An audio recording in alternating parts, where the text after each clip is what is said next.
Hi, I'm here to quickly discuss some principles to generate content for our art and culture questions.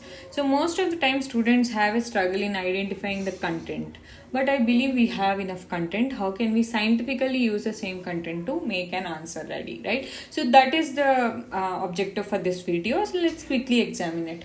So remember that any art form or cultural event is either a reflection of contemporary society or a reaction to the society. So when I say reflection, as in when Mauryans got into power and they formed the big state in India, we have seen how the pillars were dotted across the country, right? So this is a reflection of rise in power, one powerful state, or it could be a reaction on how bhakti movement or how Jainism, Buddhism really got irritated by the nature of nature in which Hinduism is working, and it is a reaction.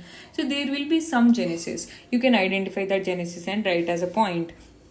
Similarly, for Sufi movement, you can write the culmination of interactions between Arabs and Indians. Next, along with genesis, it also has impact.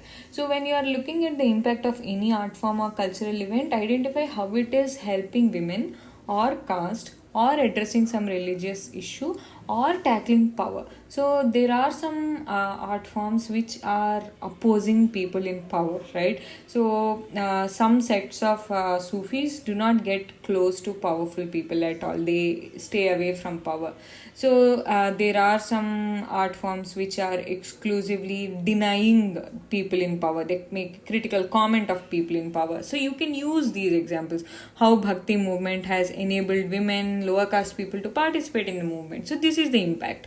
Next, spread. You can identify the territorial reach of this art form and culture, how it has influenced various states. So how Buddhism and Jainism have shaped various Mauryan rulers, right? So that could be one point. How Ashokan cultural forms, art forms pan across India. You can see them, right? So spread. You can write one more point, and then representation. Is it popular art or is it the art of people in power? If it is the art form of people in power, it is grand, right? So it is rich, lots of money is invested. If it is popular art, reflects day-to-day life of people, very small, usually isolated, so most of them cannot even be found. If you look at medieval India, most of the art forms are by powerful people, right? Because we see how states have grown rapidly. There are variety of states. There's huge affluence, lots of spending on culture, asserting power, wars, right? So all that can be seen. Next, influence from past. So how did this particular art form or cultural event inspire from something in the past, right? So let's say we are speaking of democracy today. We are speaking of democracy because someone has laid the roots of democracy. So an idea is just passed on from generation to generation. It goes on further, like, right? So how is Sufi movement influenced by yoga in India? It is one point. How Bhakti movement shows that India has this traditional history of questioning religion. We see it in Buddhism, Jainism, the same can be seen in Bhakti movement. So what are influences from past that you can quote in the answer? Next, what does contemporary history tell you? If you do not have any content, you can still use the content from socio-economic political changes chapter in ancient India and medieval India. For each kingdom, these two textbooks will beautifully give you the social structure, economic policies, political structure, and the changes in those specific chapters.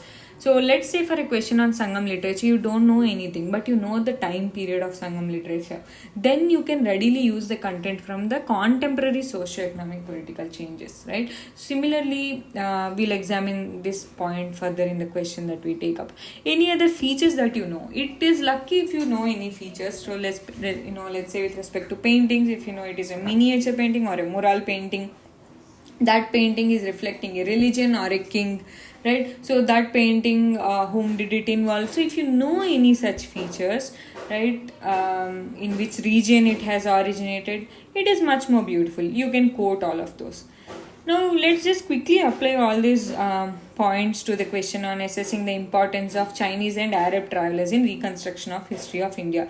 You might not specifically know what these Chinese and Arab travelers have said. But you know one or two Chinese and Arab travelers, right? So you know Hansang, you know Razak. Then you directly use these names and you again write the history of India, right? So you can say how Indian history. So we relatively know that Chinese came during ancient, most Arab travels during medieval, right? So you write few glimpses on social changes in ancient, social changes in medieval, economic, political changes in that respective periods from the reading of ancient and medieval India. That is enough, right? So you already know the content, you are only putting it scientifically. Use this framework and your art and culture will be simplified.